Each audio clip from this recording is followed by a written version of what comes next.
سورۃ البقرہ آیت نمبر 135 کی تلاوت، ترجمہ اور تفسیر۔ اعوذ باللہ من الشیطان الرجیم، بسم اللہ الرحمن الرحیم۔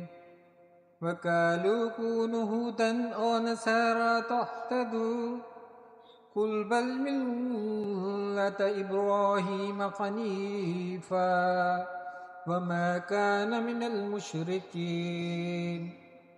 ترجمہ: اور اہل کتاب نے کہا، یہودی یا نصرانی ہو جاؤ، ہدایت پا جاؤ گے۔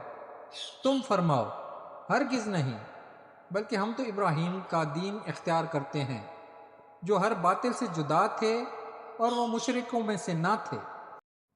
سورۃ البقرہ آیت نمبر 135 کی تفسیر۔ کونو ہو جاؤ۔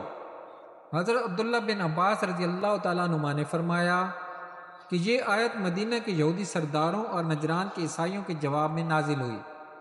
یہودیوں نے تو مسلمانوں سے یہ کہا تھا کہ حضرت موسیٰ علیہ السلام تمام انبیاء علیہ السلام میں سب سے افضل ہیں، اور توریت تمام کتابوں سے افضل ہے، اور یہودی دین تمام ادیان سے اعلیٰ ہے۔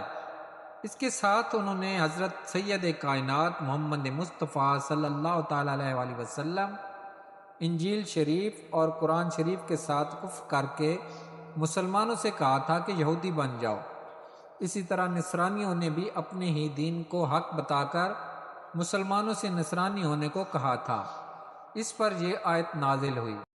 بل ملت ابراہیم، بلکہ ابراہیم کا دین۔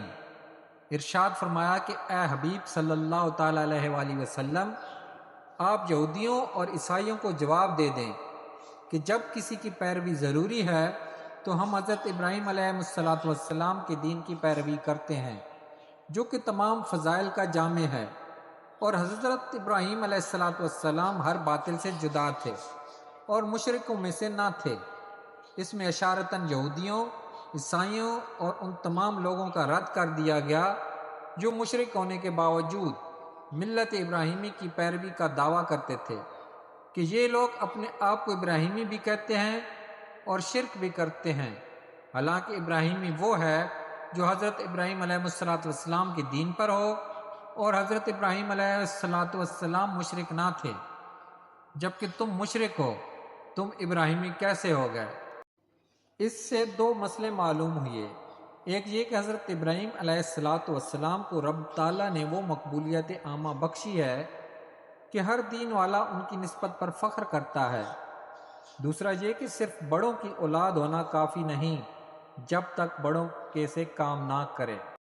حدیث پاک منافق کی نشانیاں۔